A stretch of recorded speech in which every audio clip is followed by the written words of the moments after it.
Hello, everyone. We're going to go ahead and get started. For those who just joined, one last time, as you can see, please feel free to write your name, your preferred pronouns, and where you are joining us from today in the chat. My name is Gaurav Madan. I go by he, him, his, and I am the Senior Forests and Lands Campaigner at Friends of the Earth. Outside of my day job, I'm also an organizer here in the Washington, D.C. area with Sanctuary DMV, an all-volunteer group organizing to support immigrant communities threatened by detentions and deportations. I have the privilege here today of moderating today's webinar. Before we begin, a few logistical and housekeeping tips to make sure we get the best out of our time together. At any point during today's webinar, you are welcome and encouraged to ask questions in the Q&A box at the bottom of the screen. We have an all-star crew of volunteers who will be addressing your questions. We will also have about 10 minutes or so toward the end of today's program to answer those questions. This webinar is being recorded, and today's presentation, the recording, and other resources will be shared in a follow-up email. Now, we hope to keep this program interactive and full of discussion. Feel free to use the chat option to share your thoughts or comments at any time. And don't forget to set your messages to all panelists and attendees so we can all see those comments. Joining me on today's program will be Jacinta Gonzalez, Senior Field Organizer with Mijente, and Roberta Giordano, Finance Campaigner at the Sunrise Project, part of the BlackRock's Big Problem campaign. And it goes without saying, we are living through exceptional times. In addition to a pandemic, here in the U.S., there is an ongoing uprising against systemic racism and police violence. No doubt it's been encouraging to see the amazing amount of solidarity with the movement for Black lives and the larger struggle for racial justice. And through this, there has emerged a real commitment to intersectional organizing. Now, for the climate movement, we know the negative impacts of climate change disproportionately affect Black, Indigenous, and Brown communities, just as we know climate justice is as much about protecting the planet as it is about protecting fundamental human rights.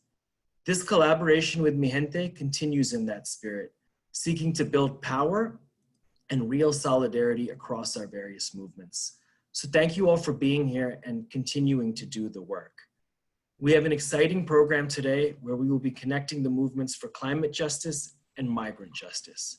We'll be hearing about how the climate crisis impacts migration and the role of BlackRock, the world's largest investor, and its financing of Palantir, a tech company contracting with Immigrations and Customs Enforcement, that is ICE, to help facilitate immigration raids, detentions, and deportations. I hope folks stick around for the hour. Toward the end of today's session, we will be taking action together on these important issues. I want to first provide some context though, because when we are talking about climate change as a driver of migration, we are talking about a complex set of issues. Migration itself takes on different forms, from people being displaced internally, to crossing international borders, to moving temporarily or seasonally. The causes of migration in relation to climate change and environmental destruction can also be diverse. Natural disasters and extreme weather events such as hurricanes, floods, and wildfires, which are increasing in frequency and intensity, are responsible for displacing millions of people every year. These rapid events like hurricanes Katrina or Sandy can be seen as shocks. And just another example from today's news, I was just reading that heavy floods and landslides from monsoon rains have displaced 4 million people in the Indian northeastern state of Assam and neighboring Nepal. But in addition to these shocks, there are also shifts, less immediate forms of environmental destruction, such as desertification, sea level rise, biodiversity loss, and changing weather patterns, which can cause crops to fail, livestock to die, or water sources to dry out. While seemingly slower, these shifts can be equally disastrous. And with increased demand for dwindling resources, including food and water, there are conflicts and wars, which in turn uproot populations and force migration. Just another example, in Syria, drought exacerbated by record levels of global warming between 2006 and 2011 caused mass migration, which in turn pushed greater conflict, contributing to the ongoing conflict and civil war there. The next slide, please. As leaders struggle to take the necessary steps to mitigate climate change, the greater the impacts are going to be. Now, there's no commonly agreed upon methodology to predict the actual numbers of how many people may move because of climate change. However, with that caveat, there are some figures out there. The Red Cross estimates that within 10 years, 150 million people will require humanitarian assistance due to the climate crisis. The UN has warned that climate change could push more than 120 million people into poverty by 2030, undoing decades of efforts at development, public health, and poverty reduction. And the World Bank and UN's International Organization for Migration say that there could be somewhere between 143 and 200 million climate migrants by the year 2050. Pretty stark and sobering numbers. And given the scale, this can seem overwhelming. And I think there is a danger that this overwhelmingness could prompt reactions from ethno-nationalists, white supremacists, and climate deniers who are increasingly embracing a form of eco-fascism to justify militarized borders and a rejection of the basic human rights of people seeking safety. We should be wary that these elements do exist and that they use the language of environmentalism and conservation. I just wanted to name that this is a thing, and our responses to climate change and its impacts should be informed by the values we hold: a belief in environmental justice, human rights, and human dignity. Next slide, please. Now, for low-lying countries already prone to natural disasters, the effects can be dire. Take Bangladesh, for example, where sea level rise, storms, cyclones, drought, erosion, landslides, flooding, and salinization are already displacing large numbers of people. Up to 18 million people may have to move because of sea level rise alone, and Bangladesh may lose approximately 11% of its land. Next slide, please. But the impacts, of course, of the climate crisis aren't limited to other parts of the world. Here in the US, a recent report found that 13 million coastal residents are expected to be displaced by 2100 to sea level rise. But it's not only the environmental impacts of the climate crisis that drive migration. I'm sorry, next slide, please. The operations of extractive industries responsible for increased greenhouse gas emissions, like the fossil fuel industry, like agribusinesses, are also frequently involved in the takeover of communities' lands, furthering violence, dispossession, and poverty, which in turn exacerbate migration. In December 2018, Jacqueline Call, a 9-year-old girl, died at the US border in the custody of US Border Patrol. Jacqueline's family was from an area in Guatemala where indigenous communities have suffered drought and been dispossessed of their lands by palm oil plantations, an industry responsible for widespread deforestation and environmental devastation. Next slide, please. Developing nations are expected to suffer at least 75% of the costs of climate change, despite the fact that the poorer half of the world's population generates only 10% of emissions. That means those who have contributed the least to climate change will be the most harmed by it. Now, unfortunately, responses to migration are often steeped in racism and xenophobia. At the same time, rich and powerful countries have failed so far to create adequate protections for millions of people that might move in search of basic human needs and rights. Y'all may remember last September, Hurricane Dorian, the most powerful ever recorded in the open Atlantic, devastated the Bahamas, killing almost 100 people and leaving 70,000 homeless. Now, just as a ferry carrying evacuees to the US was set to depart, over 100 people were ordered to get off that boat because they didn't have US visas, despite the fact that the majority of Bahamians don't need visas to visit the US. Now, there were disputed accounts of why this happened, but the fact that it did reveals a larger failure on the United States to adopt just and humane approaches to migration. That incident, along with others, have given rise to what the UN Special Rapporteur on Extreme Poverty and Human Rights described as climate apartheid, a world where the rich pay to escape climate crisis while the rest suffer. The beginnings of such a world can be seen perhaps closer to home. When Hurricane Sandy hit New York in 2012, most people were left without electricity. Yet Goldman Sachs was protected by tens of thousands of its own sandbags and power from its generator. Those who can afford it are saved, while the rest of us remain at increasing risk. Now, when we look at migration to the US, it's important to acknowledge the role of US foreign policy and intervention as a direct cause of creating the conditions for people to leave their homes: violence, corruption, and poverty. However, drought in Central America, for example, is also being identified as a silent driver of migration. And while social and political conditions may be some of the direct causes of migration, there is no doubt that climate change makes and will make all these things worse. The next slide, please.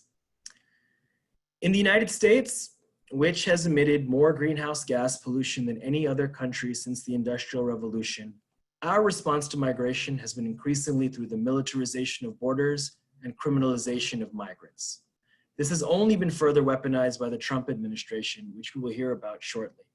Today, border walls and travel bans and bullets and tear gas and family separations and kids in cages and camps are key elements of our national immigration policies and practices. We've extended the idea of a militarized border around the world to halt and criminalize migration. And now, in the face of rising white supremacy, there is a real threat that these types of responses based on exclusion, containment, and detention of refugees and migrants will be extended to climate migrants. Immigration enforcement, of course, isn't limited to the borders. Immigration raids terrorize communities across the country. And if folks are concerned about paramilitary federal agents snatching people off the streets and disappearing them, as we just saw this weekend in Portland, then you should know that this is ICE's modus operandi. Immigration detention is also big business, as most of these facilities are privately owned. Companies like Palantir sell technology to government agencies like ICE to conduct surveillance, helping facilitate detentions and deportations. It should be noted that some of these companies that are profiting from immigration detention and private prisons have come under increased pressure by finance campaigns. Geo Group, another company heavily involved in the business of incarceration, lost all its banking lenders as they divested from the private prison industry. These are banks perhaps many folks on this call are familiar with, like JP Morgan Chase and Wells Fargo and Bank of America and Barclays. We see the rise of the border industrial complex as the nexus between border policing, militarization, and financial interest as a result of an unwillingness to respond humanely to crises that the rich and powerful have had a hand in creating. I think in light of this reality, we should be embracing policies around migration that first recognize where responsibilities lie for the causes of migration, but also, second, are rooted in respecting and uplifting fundamental human rights, including the freedom of movement and the right to life. This includes creating safe pathways for those whose homes are under threat to ensure a world where everyone can live with dignity. This is part of the adaptation and resiliency required to address climate change.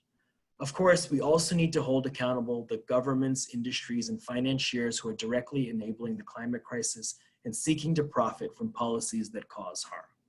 The next slide, please.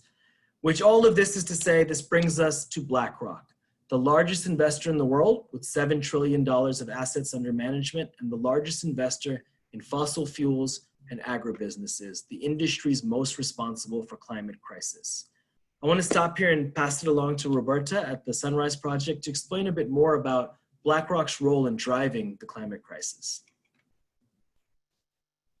Yes, thank you so much, Gaurav, for that great presentation.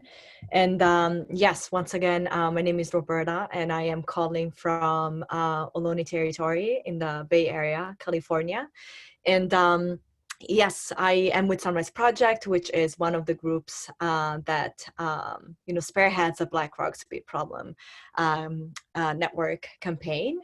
And before we continue on with our presentation, I am just curious. I know that we have folks from different walks of life joining this call. So I'm just curious to, and I know that many of you already know quite a bit about BlackRock and its role in financing the climate crisis, and also, honestly, any other extractive industry on this planet. So I'm just curious to hear from you all.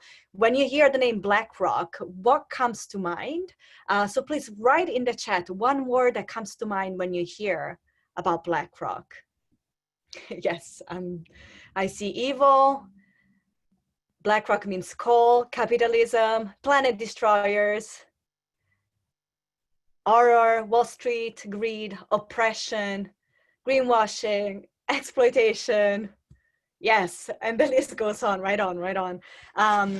Like we think, of course, 1%, apocalypse. Yes, great, great. This is such a lot of creative stuff, but super real. Super real. Another,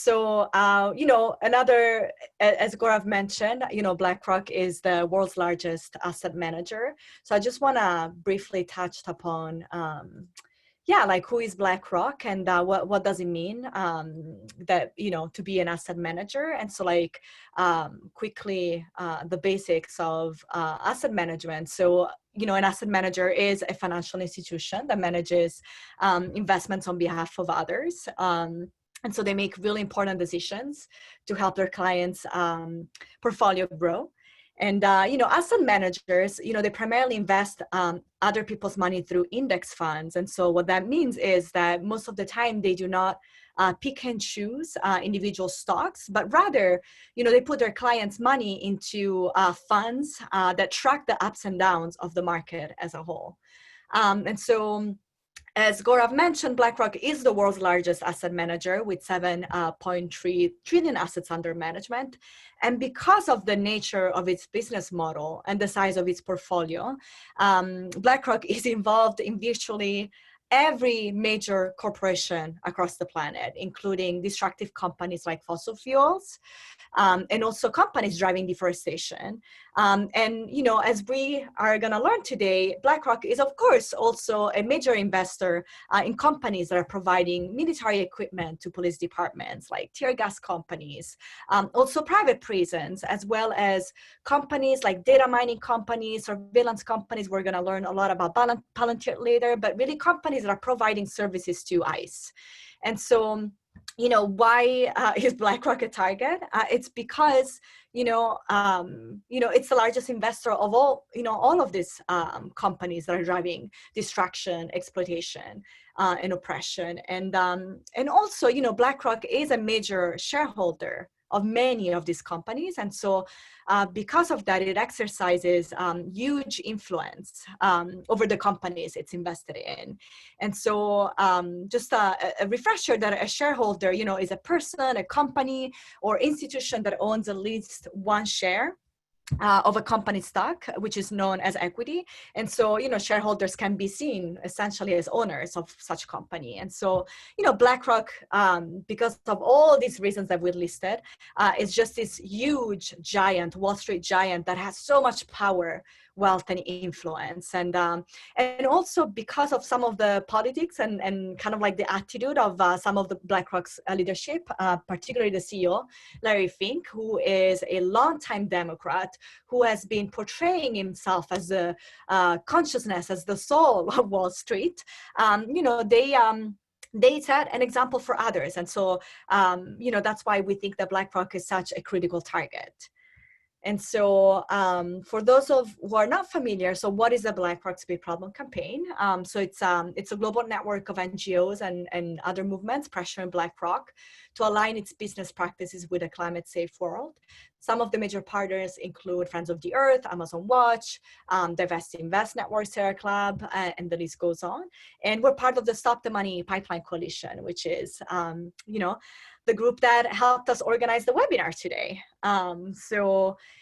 Quickly, what are our campaign's demands? So, plain and simple, divest from fossil fuels, defund deforestation, and support pro-climate resolutions of the companies it invests in. And I think I just wanted to get a sense before I move on if folks know of this famous announcement that Larry Fink, BlackRock CEO, made in January. So I just wanted to quick see like a show of hand. Have you heard about the announcement that BlackRock made in January? So just raise your hand. Just want to get a sense of how many people are aware of this. Great, I'm starting to see 50, 55, 60. The numbers are growing. Great, great. So lots of people know what's up. So great. So basically what happened in January, for those of you who do not know, so yeah, Larry Fink announced a set of policies intended to put climate change and sustainability at the center of the company's business model. And it's so important to note that this announcement ultimately came, was a move that came as a response after the company leadership felt extreme pressure from grassroots groups across the globe. And so this was really a win for the climate environmental movement.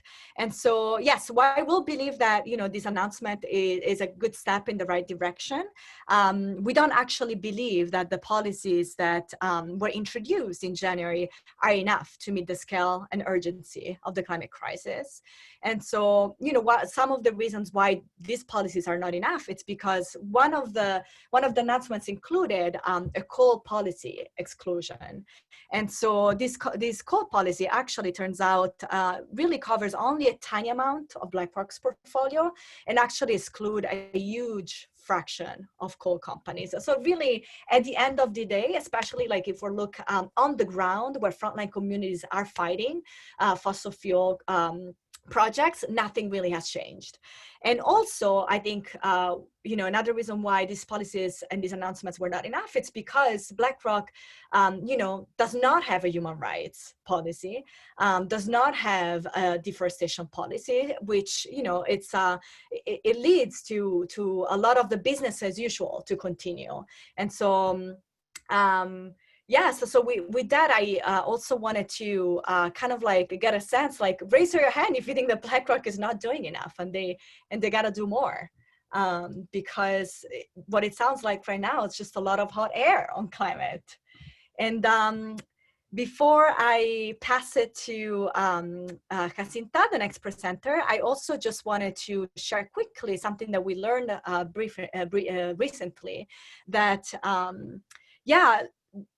it turns out that Larry Fink actually, co-chaired the NYC Police Foundation's annual gala in 2017, in 2018, and 2019. And actually, our friends at Color of Change have started a petition demanding that Fink and BlackRock stop supporting the foundation. And so I'm sharing this piece of info just to show like how just Wall Street in general, and particularly BlackRock and just wealthy donors, are the biggest backers of the most extractive industries on the planet, and that perpetuate oppression, violence, displacement, and the list goes on. And so I think it's really important that we make these connections as we go after these big financiers.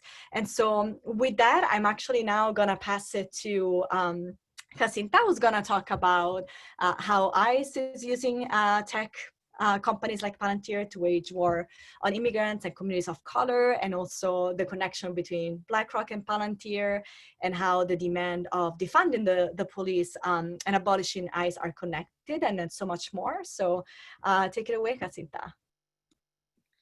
Thank you so much, Roberta, and thank you everyone for being on with us. My name is Jacinta Gonzalez, and I'm a senior campaign organizer with Mijente. I'm going to try to cover a lot of ground in a short amount of time, so try to also speak as slowly as I can, but please, feel free to send little reminders in the chat to slow down, since I know that when I want to cover a lot, I tend to go quicker. But for some of you that might not be familiar with Mijente, we are a national membership organization of Latine, Chicane people that are organizing for racial, gender, economic, and climate justice. And part of the reason that we know we have to be involved in all of these fights is because we know they involve all elements of our communities, and that we have to be fighting on different fights because they're all connected. So I want to talk a little bit about what is happening with migration. and how it connects both to climate change, but also to what we're seeing with big shifts in policing in the United States and how tech and surveillance are contributing to that as a business model. So a lot of us might ask, well, what happens when folks are forced from their homeland for a variety of factors, as were discussed, and get to the US border? The first thing to really understand is that the militarized US border is probably just the first, not going to be the first time that migrants are going to have to interface with a militarized border. And part of that is because this model has been constantly expanding. And so many times, countries are trying to export this idea of trying to militarize police enforcement and militarize the way that we engage with migrants. So for example, if folks are coming from Central America, the enforcement regime that they have to face in Mexico is kind of a replica of what we have been building in the United States for over a decade now. Under this administration, Trump has created a variety of different policies to try to create what they call deterrent strategies. And what they talk about when they say deterrent strategies is, one, they've completely changed and made sure that folks don't have access to protections like asylum, right? They don't have protections to temporary protective status, which is a status we would actually protect folks that are fleeing places where there might be some sort of environmental disaster. What we've also seen is policies that criminalize migration and separate families, and that are increasing then the reliance of detention. The reason that these policies are called deterrence policies is because cruelty is the point. We are trying to militarize a border to create as much suffering, as much pain as possible to dissuade people from migrating. The problem is that because conditions are so bad in many people's home countries, this is the only choice that people have.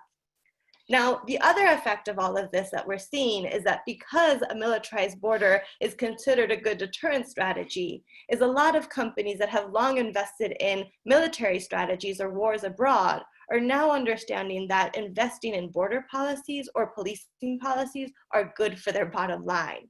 In other words, policing is good for business. And this is part of the thing that we're having to fight constantly, because we're on one hand having to go up against the xenophobic policies of this administration, while at the same time pushing against a lot of the tech, data, and military companies that are also seeing this as a business model to line their own pockets. But then we also have to understand that that is just one of the things that's happening at the border. But interior immigration enforcement is going through the same process. The Department of Homeland Security, which is the agency that oversees interior enforcement and border enforcement, DHS, is now the largest police force in the country with over 60,000 agents. That means that it is a police force that is at the disposal of the president, that reports directly to the administration, and is completely unaccountable and rogue to any sort of congressional oversight. And what that means is that the way that ICE agents are acting in our communities is completely violating people's fundamental rights and is completely destroying any sort of protection that immigrant communities can have in this country. So what we've been seeing is an increase in workplace raids. They've been going up 700% under this administration. Even under COVID, we are seeing ICE agents and Border Patrol agents raiding communities. I'm going to talk a little bit, we were describing what's happening at the border, and now I want to talk a little bit about interior enforcement. And so the Department of Homeland Security as an agency has only been around for about 15 years, right? And they really were created after 9/11 as a response. But in many ways, they've used this narrative around protecting the homeland as an excuse to increase surveillance, increase xenophobia, increase policing and militarization. And at their disposal, they have the biggest police force in the US, which is over 60,000 agents. And they really take their orders directly from the administration, from the president, especially in a situation like the one we're in, where we only have acting directors that haven't had any sort of congressional approval. So as y'all can imagine, this kind of creates a perfect storm for abuse and a perfect storm for violations of people's human rights. We saw it at the border, we've been seeing it at the interior. Even under COVID, there continues to be immigration enforcement. We're seeing it across cities. There has been an increase in workplace raids, up over 700% under this administration. And what we're also seeing is many, many uses of new technologies that are being implemented in the field. So to talk a little bit about why this is happening, it helps to understand the history of immigration enforcement. You know, you have 20,000 ICE agents, but you have up to 11 or 12 million people that ICE is trying to surveil, detain, and deport. So many times the way that they have to expand their power is to collaborate with local police departments to kind of have force multipliers. And so that's when they'll enter into things, for example, 287G agreements, right? Contracts to train people as local law enforcement, or secure communities agreements where local jails will share information with ICE. These are all ways of kind of making sure that local police departments and ICE agents are basically part of the same machinery that is criminalizing and brutalizing communities of color.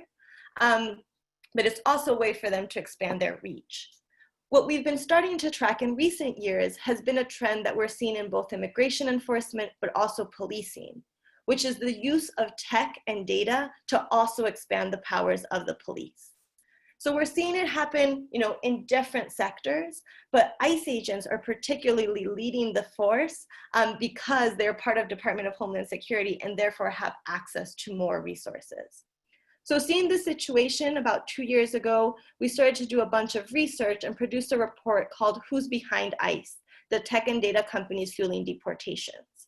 And through that report, we were able to identify some of the main companies that are behind this trend. One of those companies, many of you probably know them, Amazon. Amazon Web Services provides the cloud hosting for most policing in the United States, not only for ICE, but most local police departments too. We also identified companies like Thomson Reuters, which many of you might say, oh, that's a great thing that we use to do legal research. Well, they're also one of the primary data brokers for ICE and for Palantir, handing over people's medical records, people's billing address, any sort of information that they can get their hands of, they buy and resell to line their profits, and to make more profits. And another company that we realized through this research is Palantir. Palantir is a company that is owned by Peter Thiel. It was invested in by In-Q-Tel, which is the CIA's venture capital firm, in case folks want to know where all scary things start from. That's usually a very good place to start. For the first part of the life of this company, they really wanted to make sure that they were going into Department of Defense contracts. So they were investing heavily in war. For example, they are working on Project Maven, which, as many of you might know, was a killer drone program that Google refused to actually work on after they had worker protests because of the human rights violations that were going to happen. Palantir took that contract gladly. And they actually decided that it would be good for their type of company to invest in surveillance mechanisms for ICE.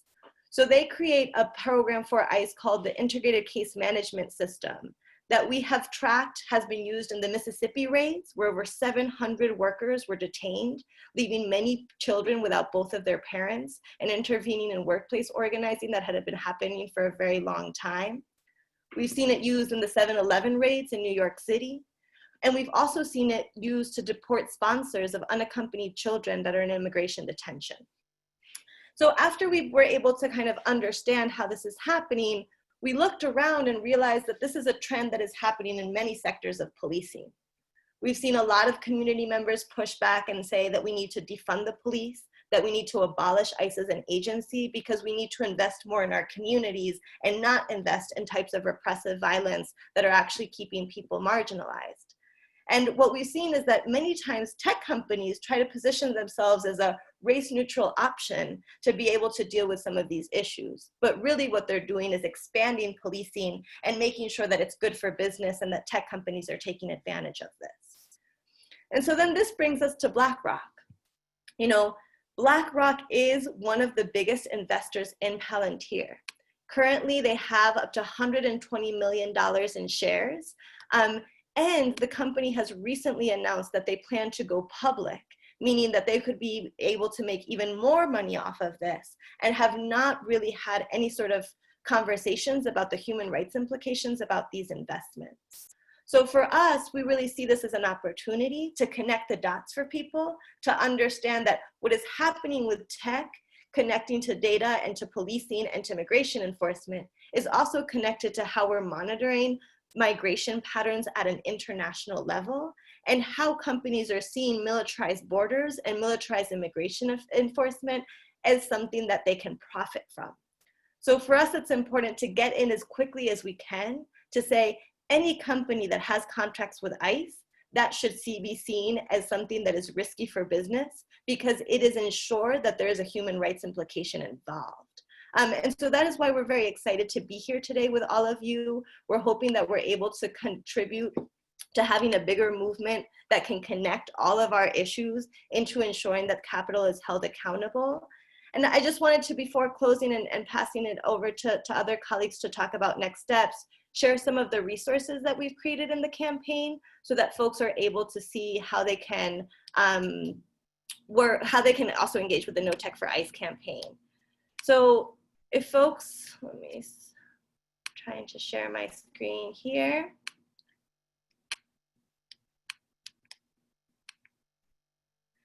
Folks are able to see the extensive research that we've done. This report, Who's Behind ICE, kind of details overall what tech and data companies are working with immigration, but we also have specific research just on Palantir and what they're doing. We have other FOIA documents that show how it's used to separate families or how it's used in raids. And we also have resources about how people can take action. A big part of the campaign has been students organizing to fight back against recruitment from these tech companies on their campus. There's a toolkit for that. A lot of local cities have been figuring out ordinances to cut ties between policing and tech companies or police and ICE and how tech is used to share data. We have a toolkit for that. We also have a workshop guide and a comic book that can help explain to people the data economy, how tech and policing is related, how tech and immigration enforcement is related, and how we create campaigns that fight back against them. And we also have a bunch of videos and graphics that really explain in detail how these technologies are being used. And also some webinars with folks like Naomi Klein and Edward Snowden that really connect how all of these things are part of the same problem and how do we have to respond. And a lot of these are both in English and Spanish. So also just want to encourage folks to be able to share them with other community members that might need more information on how to do all of this. So that's just the general outline. We're really excited to hopefully work with folks, both if you have connections within BlackRock or you just want to pressure from the outside. We know that this fight will take many, many directions and require a lot of different things from many of us. So excited to be able to collaborate with all of you. Thank you so much, Jacinta, and thank you everyone for staying with us as we ride this technological roller coaster. This is the point in our program where we get to take some action together, and this is, as Jacinta said, hopefully the start of a longer-term collaboration, uniting our movements, our broader movements for both climate justice and migrant justice. But I think the thread through all of this is standing up for basic human rights as well. And so we have a slide here that is able to help guide us in how to take action. And we have two things here. I know people are participating in this webinar in various capacities. So first, we have a petition that we hope to share with BlackRock eventually after we get, several tens of thousands of signatures. So if folks want to sign this petition, it's basically calling on BlackRock to do a set of things, which is to, as a direct investor in Palantir, which as we've heard is not even a public company, they're directly investing them as a private company, BlackRock does have some leverage. And so we're calling on BlackRock to engage directly with Palantir to cut their contracts with ICE, given the human rights abuses and atrocities ICE is committing in this country and at the border. Full disclosure, Palantir has made it pretty clear that they're going to continue doing business with ICE. And so if that is the case, if Palantir is going to continue collaborating with ICE and contracting with ICE, we are calling on BlackRock to divest from Palantir as a matter of basic human rights, but also where we started. If we're going to be serious about the climate crisis, and if BlackRock is going to put climate at the center of its investment strategy, it must also take into account the human rights implications of its investments in the industries driving climate crisis. So that's the first piece of action we have for you today. You can see the link up on your screen. And the second is for those who are here representing various organizations a sign-on letter that we want to send from climate justice, migrant justice, racial justice, broader social justice movements and organizations, saying we are standing here together and making a similar demand for BlackRock to engage with Palantir, and if Palantir once again does not end their relationship with ICE, for BlackRock to divest from ICE. And in light of the news that we just heard that Palantir is seeking to go public, it's already begun that filing process with the SEC, for BlackRock to also withhold any future funding with Palantir as long as Palantir continues to contract and facilitate ICE's war on migrants. So I know sometimes organizational sign-on letters can be a slightly longer process. So that link is there for folks to sign on both as individuals and organizations. And I think despite all of this, we do still have some time for questions. Is that right? Yeah. I think I'm going to jump in real quick. First of all, I just wanted to thank the crew who's been answering all the questions throughout the webinar. I see a couple of outstanding questions here. So I think one is for you, Jacinta. What % of Palantir does BlackRock own? Is it the top owner? It is one of the top investors that we can tell, but we do know that a lot of the funders are still the main owners. Now we'll be able to understand a lot more about, Palantir has filed its first initial secret SEC filing announcing that it's going to go public. Once they start to file more paperwork, we'll have a better understanding of the internal workings of the company and understand where it is. But in terms of the public investors that we know of, BlackRock is one of the main ones. Awesome. Thank you. Great. Then the other question that is still open is about the importance of including in this conversation the destruction of wildlife, habitat, and tragic loss of biodiversity. So I'm going to pass it to you, Gaurav. Can you speak a little bit about the work that we are doing around principles around deforestation and indigenous rights and land rights and all of that? Sure. So as we know, the largest contributors to the climate crisis are one, the greenhouse gas emissions that come from fossil fuels, but the second largest contributor to climate crisis is deforestation. And the overwhelming majority of deforestation is coming from industrial agricultural businesses. These are commodities for the production of commodities like palm oil and pulp and paper and soy and cattle. And the business model related to industrial agriculture is the way it works is you're clearing tens and hundreds of thousands of hectares of forests, and you're cutting down these forests. These are forests where communities live. These are forests that sequester tons of carbon, and these are forests that are habitat to endangered species and wildlife. And as we heard in the beginning from Roberta, while BlackRock has talked a big game on climate, it actually has no policies to address its investments in the businesses and commodities that are driving deforestation. And as we also see, these companies that are responsible for deforestation, whether they're the agribusiness producers and traders, the plantation companies on the ground that are clearing the forest, that are growing monoculture plantations, that are growing palm oil, those companies are also involved in land grabbing, the takeover of communities' lands. And in that process, you are displacing communities, in many cases, indigenous communities from their lands, which is also contributing to migration. And so we see hand in hand environmental issues, issues of migration, and once again, human rights linked to all of this. But yes, the issues of deforestation also affecting biodiversity loss and affecting endangered species as well.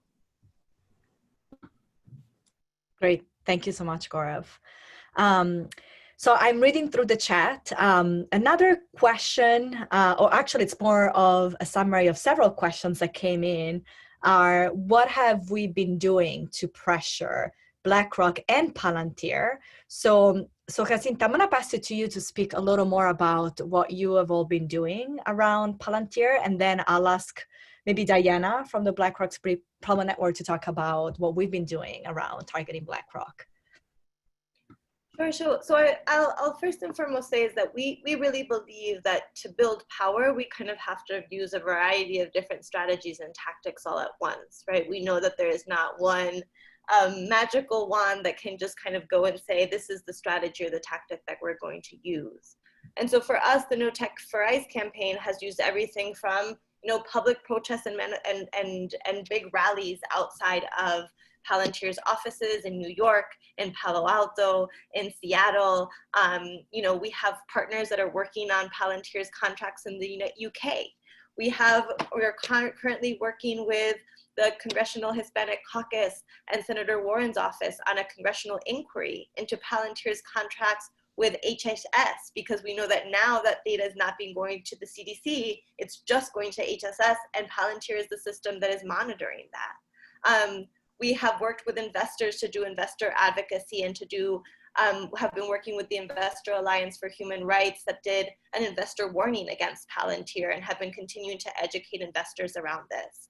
We've worked with unions and the labor movement in Canada to do shareholder resolutions against Thomson Reuters as a data broker for their work with Palantir and with ICE. So for us, we really understand that we have to use media, we have to use student organizing, we have to use investor organizing, we have to use litigation whenever possible to be able to kind of combine and push forward. So, the campaign has literally brought a huge ice cage to Burning Man to confront many of the tech company owners that are going there to be able to party, to actually bring the protest to where they are, to actually thinking about how we sit down and negotiate with, for example, banks that might be considering bottom lining the IPO. So the strategies have been very varied, and that's why we really kind of think that this is an opportunity for many people to plug in. So I'm reading on the chat, some folks have petition fatigue. It is something that is very understandable, but many times this is what we use as organizers, as hooks, to be able to then do a bigger action where we deliver the petition. Or this is a way that we are able to use it with the media to be able to continue to amplify ways that people can participate. So I do just want to kind of say that I understand that that can sometimes not seem like enough, but it is just one part of a bigger picture of fight that is including as many people as we possibly can. But if folks want to do other things as well, the door is open. For us, really, this is about a bigger trend that we're seeing. We're using, we talk about Palantir as a target because, every party needs a piñata. We need one group that we can come and really beat up on and really show the picture and tell the narrative, tell the story of what our communities are facing. And so we want to have as many people participate in that and have that story be shown in as many stages as we can. Great, thank you. Diana, do you want to unmute yourself real quick to speak about the BlackRock pressure that's been ongoing? Absolutely, and I'll just echo and sparkle finger sort of all of the strategies that you just named are absolutely key in our sort of climate approach as well. So yes, we are outside of BlackRock offices with protests and signs. Yes, we are signing petitions. Yes, we're making phone calls to BlackRock staff, but we're also working with BlackRock's own shareholders and investors and clients and pension funds and state treasurers and people who interact with BlackRock from a sort of professional or business or client base. And I think it's really going to take that entire breadth of audiences and people who are not only impacted by BlackRock's actions, or I should say inactions, but also people that have a stake in BlackRock or are working with BlackRock to see the kind of transformational change we need from such a huge, massive company. And we do know that, and I'll just note, that BlackRock employees are sort of an interesting group of individuals. Many of them don't really associate with being, working for a big Wall Street bank. They think they're different than the Morgan Stanleys and the Goldman Sachs of the world. They think they're working for a good company. And we've also seen a really interesting and at times promising interest from employees, sort of from high up as well as just sort of entry-level employees really wanting BlackRock to do the right thing and getting engaged in our campaigns and wanting to have conversations and wanting to see more progress from the company. So I also just wouldn't understate how important it is to find allies within the company, because there are people who agree with us and want to see sort of actions happen. So that's been another important strategy we've looked at. Thanks. Right on, thank you. Another question for, I guess, both Jacinta and Gaurav. Can organized unions labor pile on and help? That's awesome. Yes, the more the merrier. So yes, we would love to connect on that, because I do think that especially for the sign-on letter as organizations, it'll be a really big statement if we can show that whether it's the labor movement, whether it's the climate justice movement, migrant rights, gender justice, that all of these fights are connected and that people are willing to take a stand. I think it shows a very united front and is really exciting for the future of what the campaign can do. Yes. Great. So I think this concludes our Q&A portion. So I'm going to pass it back to you, Gaurav, for closing us out. Yes, thank you all for joining us. I saw a question if this is going to be on Facebook Live. This will be released later on Facebook. The event has been recorded, and we can edit out our little technical glitch as well, so it'll be even smoother the second time around. As mentioned, a bunch of the resources that you saw today will be shared in an email along with the recording. Links to the petition that Mijente and Friends of the Earth are launching on BlackRock, a link to the sign-on letter, as well as a link to a number of the reports and background materials and resources that we have included. So thank you all for participating and joining us today. And yeah, we hope to see you out there, whatever that means in this brave new world as the fight continues. Thank you, everyone. Take care. Thank you, everyone. See you in the streets.